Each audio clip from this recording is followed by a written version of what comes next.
With talk of the economy headed for a recession, now's the time to separate your business from the rest of the herd. Jaynie Smith is president of Smart Advantage, a marketing management firm that helps companies create their competitive advantage. She's here to give us some tips from her book, Creating Competitive Advantage. Give customers a reason to choose you over your competitors. Hi there, Jaynie. Thanks for joining us. Thanks, JJ. Nice to be here. It's great to have you here. I'm looking at your points here, and the first one here says, know the pulse of your customers. Now, obviously, you should do that in any time, but I suspect you have to know that it may be changing in harder economic times. Absolutely. One of the things I find is that very few companies, large or small, get a good read on their customers, and they don't understand the value of a little bit of market research. And here's what happens. They have a dangerous disparity. They might be selling what they think is important, A, B, and C. And maybe this year A, B, and C is important, but next year or 6 months from now in the recession, it's D, E, and F. Mm-hmm. We've got to keep our pulse on the customer at all times because it's constantly changing. And as we move into this recession, which I do believe is coming, it's going to change at an even faster pace. And so organizations, small or large, absolutely need to be talking to their customers in a formal way, in my mind. And we also all have budgets to keep track of, so this is not a time to be spending a lot of money that you don't need to be.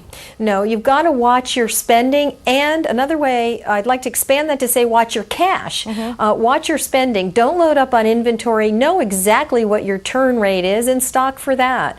Don't stock the bottom 20% of what you're likely to sell.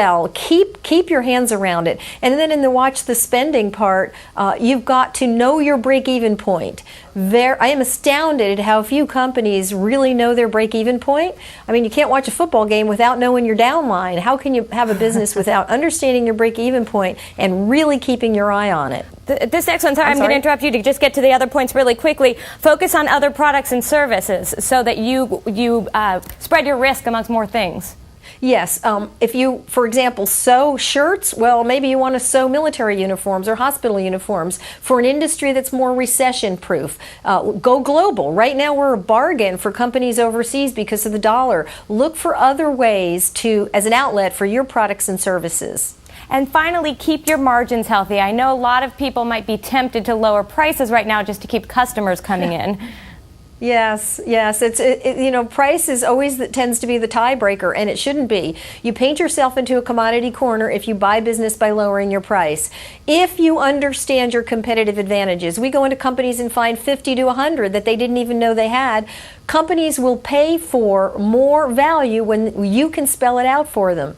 But if you let price be the tiebreaker, your margins will erode. And now, more than ever, approaching recession, you must uncover and articulate your competitive advantages. You've got to know what they are. Do you think it's worth setting aside and saying, okay, we're going into some tough economic times. Let's really look at every single part of our business. And then as we're coming out of these again, even though these issues have been working for us now, let's re-look at them.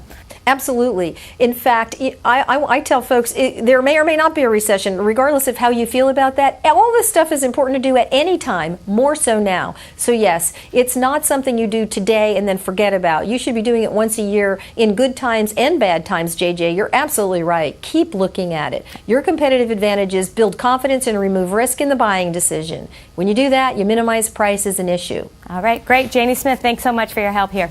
Thank you so much.